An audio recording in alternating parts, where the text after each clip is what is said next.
Hi mga palangga, it's me again JP, and in this video, I'm going to share with you on how I pay my Meralco bill using my BPI Amar Cashback Credit Card.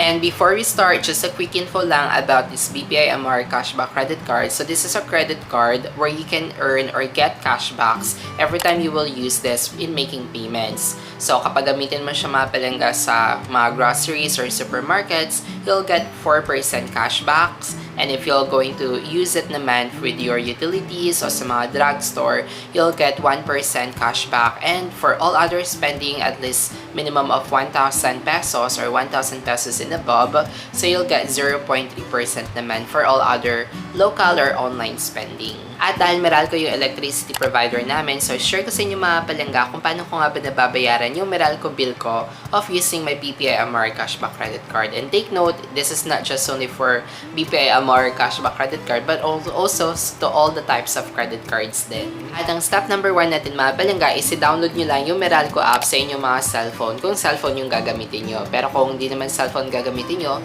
pwede nyo naman i-access yung Meralco official website sa inyong mga computer o sa mga online browsers. At kung wala pa kayong Meralco account or online account credentials, pwede naman kayo mag-sign up mga palangga. Sobrang dali lang mag-sign up. Kakailanganin nyo lang ng customer account number na nagre-reflect doon sa Meralco bill nyo. At kung meron na rin naman kayong existing account, so mag-login na lang kayo. And once na nakalagin na kayo mga palangga for step number 2, so may kita nyo dun sa overview page, doon nakalagay yung outstanding balance nyo, yung total outstanding balance, at saka yung due date.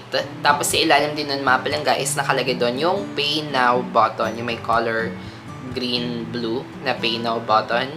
So, kiklik nyo lang yun mga palangga, itong Pay Now button. And after nun mga palangga, i-route nyo kayo doon sa Bills and Payments tab. So, doon yung makikita mga palangga yung mga bills na hindi pa nababayaran at kung ano nga ba yung cover ng bill na yon. So, naka-check naman doon mga palangga. So, ang bill na babayaran ko ngayon is 2,604 pesos and 31 centavos. Tapos, doon sa may right side corner doon sa taas is nakalagay doon yung Pay Now button ulit. So, i-click nyo lang yun mga palangga, yung Pay Now button. And then after nun, i-route nyo kayo mga palangga sa isang page na kung saan nakalagay is Pay Bills. Tapos sa ilalim is nakalagay doon yung amount. At yung amount na yun mga palangga, you have the option para i-edit yun kung gusto nyo palitan yung amount. Kasi naka-automatically fill din na siya kung magkano talaga yung total unpaid balance nyo. Pero you have the option naman to edit the amount. Pero kung okay na kayo doon, so pipindutin nyo lang yung next button. And then, once napindot nyo yung next button mga palangga, i-route nyo kayo doon sa payment summary. So, doon naka-indicate doon yung customer account number nyo, kung ano yung cover ng bill na yon, tsaka yung total amount to pay. Tapos sa ilalim may nakalagay na proceed button. So, pipindutin nyo lang yung proceed. And then, after mga palangga, i-route nyo kayo doon sa bayad page na kung saan powered by Bayad kasi itong Meralco online payment system nila. So, i-route nyo kayo doon sa page na doon. So, doon nakalagay yung payment summary nyo, yung amount due, convenience fee, tsaka yung total amount. So, nakikita nyo mga palangga sa ilalim nito, nakalagay doon yung mga payment method na pwede nyong gamitin. So, in my case, dahil nga gagamitin natin yung ating BPI Amar Cashback Credit Card, so pipindutin natin yung cards kasi doon tayo magpo-fall sa cards mismo. So, pindutin nyo lang yung cards, yung may nakalagay na plus sign. And then, pag pinindot nyo yung mga palangga, lalabas na yung mga information sa baba na kailangan natin i-fill in. So, lagay natin yung 16-digit card number natin, yung expiration date, yung CVV, which is yung 3 digits doon sa likod ng ating card, yung name, tsaka yung last name natin. And pag nilagay nyo na yung mga details na kailangan mga palangga, i-double check nyo siya mga palangga and make sure na na-enter nyo yung card number correctly. And para yung mga palangga, meron pala siya additional 15 pesos per convenience fee kapag gagamitin nyo yung Meralco or magbabayad kayo sa Meralco online account or sa online app. The good thing with that mga palangga is for your convenience na din. So, hindi mo na kailangan pang pumunta pa ng mga Meralco branch or pumunta sa mga bayad talaga center, yung mga center para magbayad ng inyong Meralco bill. Instead, you can go directly to your online account with your convenience anytime na kung saan 15 pesos lang yung convenience fee. So, isipin nyo na lang mga palangga na pamalit siya sa pamasahe. At dahil nga nadagdagan siya ng 15 pesos, so yung total amount ko talaga for Meralco bill is 2,604 pesos and 31 centavos. Naging 2,619 pesos na siya and 31 centavos. And then, once nyo ma-fill at mga palangga yung card information nyo, pindutin nyo lang yung pay button sa ilalim. So, may nakalagay doon, pay, tapos yung amount. So, pindutin nyo lang yun mga palangga. Tapos, magpa-process na siya. So, making your payment experience awesome. And then, magte-text mga palangga ng one-time PIN si BPI for payment authentication. So, makaka-receive kayo ng text message. Tapos, i-enter nyo lang yung verification code yung mga palangga na ma-receive nyo from the text message. And after a few seconds mga palangga, ipaprocess nyo na yung payment. Magpapapop din yung Maya kasi siya yung nagpa-process o magko-complete ng payment. And then, after a few seconds, makaka-receive na kayo ng confirmation na payment successful. Thank you for your payment. Tapos, pwede nyo nang pindutin yung back to merchant or mag-automatically route naman siya after 10 seconds. Tapos, makikita nyo dun mga palangga yung payment summary, tapos yung reference number ng inyong payment. So, nandun na yung confirmation na bayad na yung inyong Meralco bill. Pag binak nyo na siya mga palangga, pag ibabalik nyo na siya dun sa overview page, so wala na, naging zero na doon yung total balance. So, nabayaran mo na agad yung inyong Meralco bill na ganun lang, within few seconds, diba? Bayad na agad yung inyong Meralco bill. Unlike kapag magpa-process pa kayo ng payment using with third-party platform or with the other payment platform, so it may takes within 24 hours para mag-post yung ating payment sa Meralco. Pero kapag gagamit kayo mga palangga ng Meralco app or online account with Meralco, so right away, napopost na agad yung payment. Ganun lang kadali.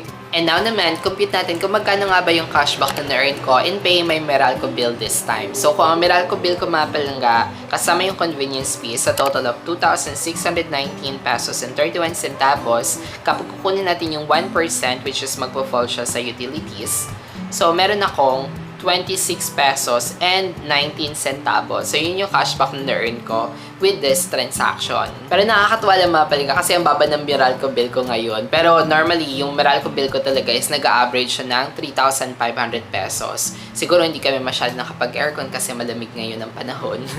So, yun nakakatuwa. Baba ngayon yung Meralco bill namin. Masaya. Pero, dati talaga nag-average talaga siya ng 3,500. Minsan, maabot pa siya ng 5,000 pesos.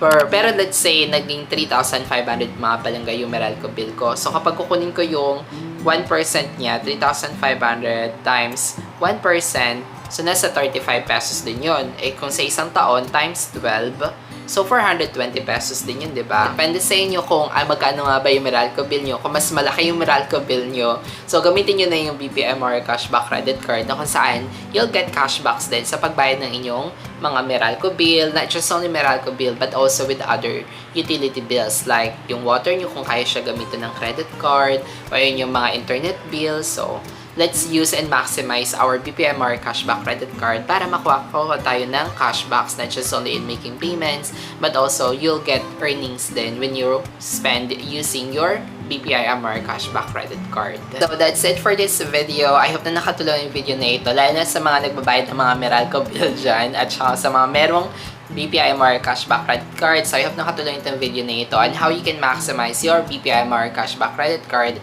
when it comes for getting cashbacks sa ating mga utility bills. And if you find this a helpful video, please give us a thumbs up para naman ma-recommend ng YouTube algorithm itong video na ito sa iba natin mga talangga. At kung may mga gusto kayong i-recommend or i-suggest for our future videos, just comment below. And if you haven't already, please consider subscribing in this channel because in this channel, we're giving free contents for self-improvement, life tips and tricks, and helpful reviews. As always, thank you so much mga palangga for watching this video and for your continued support. Again, this is me, JP, and remember to be kind to others and to yourself. Until next time, bye! Life in a world that keeps changing. Think that it's progress you're making. Copy and paste pretty faces all the time. Pictures so perfect we play through only cause you set up the angle. Web that you weave got